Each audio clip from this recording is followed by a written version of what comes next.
Hello, YouTubers, and welcome to the Daily Comic and Collectible, episode 623. Now today, the collectible of the day is the Hasbro Toys, Marvel Comics, Signature Series 2, Spider-Man Origins line, Iron Spider cloth action figure. Tony Stark made a gift of this costume as a way of welcoming Spider-Man to membership in the Avengers. It represents his status as a member in good standing of the superhero community, and of course, an employee of Stark International and an associate of the Invincible Iron Man. This 8-inch scale cloth action figure of Spider-Man in his Iron Spider armor is designed and inspired directly from the Marvel Comics character.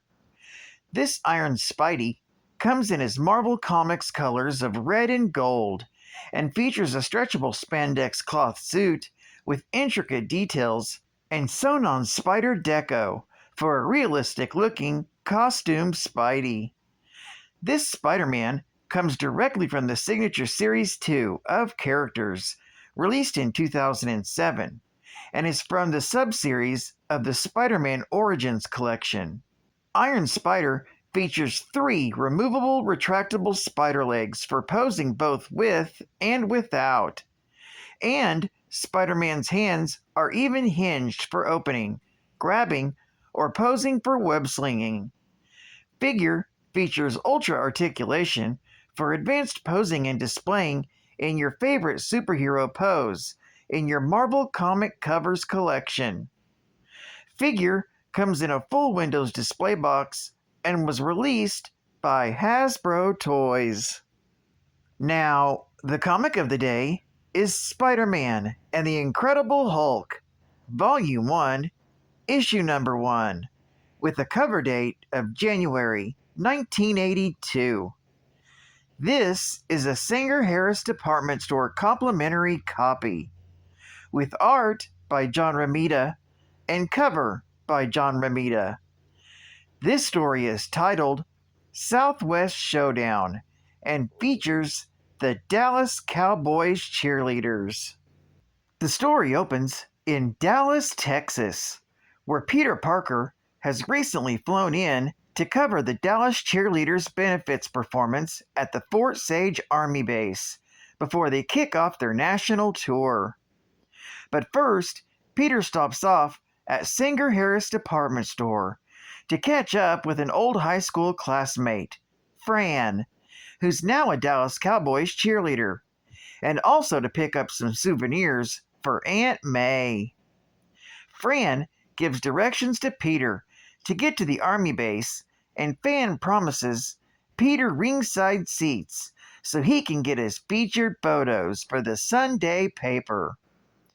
Later that evening, while traveling on the tour bus, the cheerleaders get lost in a horrible storm. Soon, they arrive at a military base they assume to be Fort Sage, and are invited inside by a nervous-looking group of soldiers.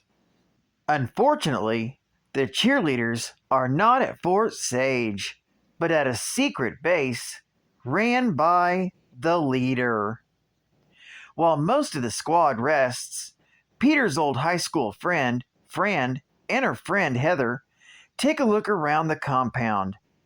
That's when they accidentally stumble upon a meeting where they learn that the leader has deviously planned to take over a missile system and hold the entire country hostage. Fran tells Heather to run back and join the others, while she makes an important phone call. Meanwhile, back in Dallas, in Peter Parker's hotel room, he gets a frantic call from Fran, telling him they've stumbled onto something dangerous. Peter plays along with the joke. However, the phone line goes dead. It turns out a guard disconnected their call, telling Fran, due to security, calls are not allowed. Fran plays it cool and says she didn't know, and joins the others. The next morning, the Dallas Times-Herald reports that the Dallas cheerleaders are missing. And after a trip to the real Fort Sage turns up nothing, Parker dons his Spider-Man suit to search the desert. While searching the desert, Spidey comes across the Hulk, battling a platoon of the leader's soldiers after escaping to the desert to try and get some peace. A soldier is sent back to the leader's secret base for reinforcements, with Spidey following close behind.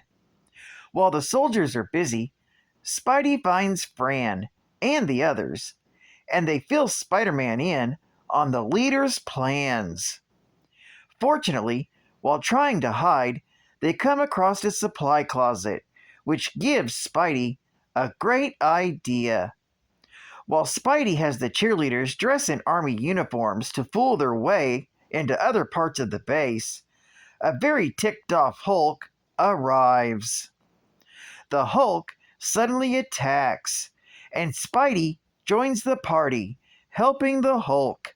But suddenly, the leader joins the foray, attacking Spider-Man in his reinforced battle tripod, while sending a legion of his battle androids into the fray after the Hulk. Unbeknownst to the leader, while he fires lasers at Spider-Man, he manages to get tangled up in Spidey's webbing, tripping up the tripod.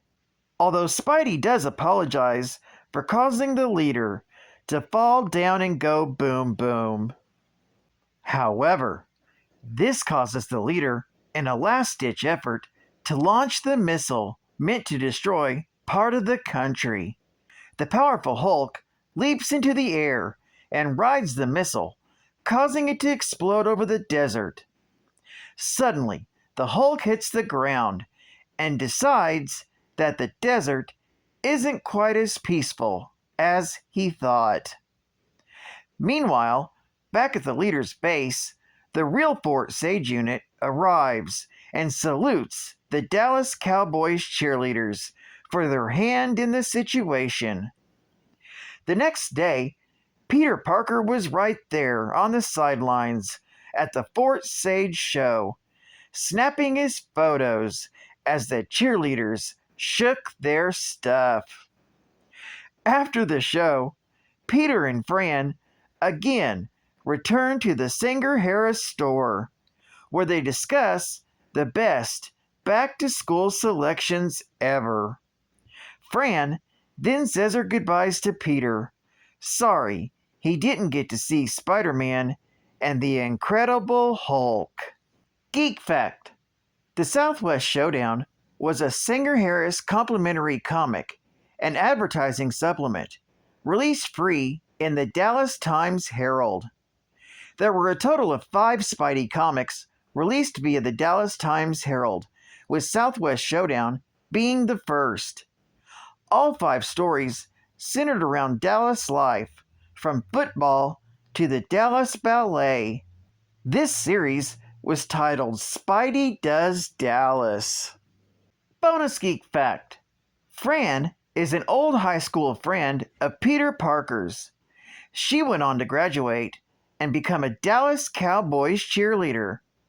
The two met up again years later, and after ending up captive at the leader's base, Fran called Peter, who helped rescue them, as Spider-Man. Advertising ad facts. Hey kids! Find out how you can be a carrier for the Dallas Times Herald, Dallas's leading newspaper. Just call the number below or fill in the coupon and mail to Dallas Times Herald, in care of Super Herald! A message from the mighty Marvel Bullpen. So admit it, wasn't this a refreshing change for a Sunday morning? We think it was. And if you enjoyed reading this Titanic tale half as much as we enjoyed creating it for you, then we've got a feeling you're gonna want to see more like this.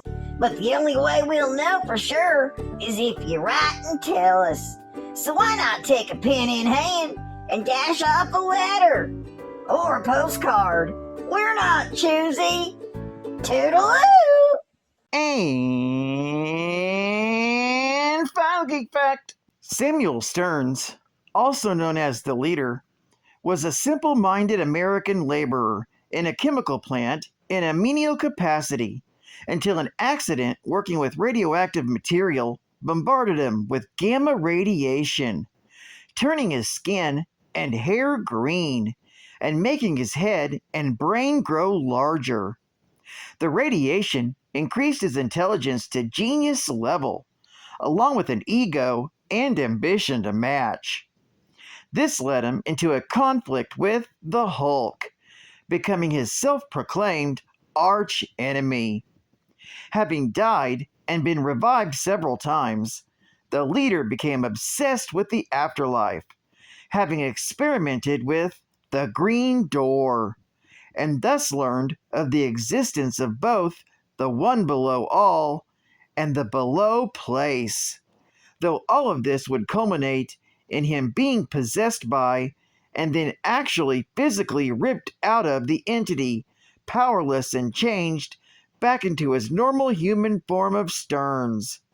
In spite of everything he had done to him, the Hulk forgave Stearns and returned him to the earthly plane. The Leader has created devices with a variety of functions. He's developed a technological means to telepathically control the minds of both the Hulk and the Rhino. Plus, an enormous army of synthetic androids, named the humanoids, has been developed by the Leader, all of them able to perform a huge variety of tasks and ranging in size from microscopic to hundreds of feet tall. The Leader always has access to various highly advanced vehicles and death machines.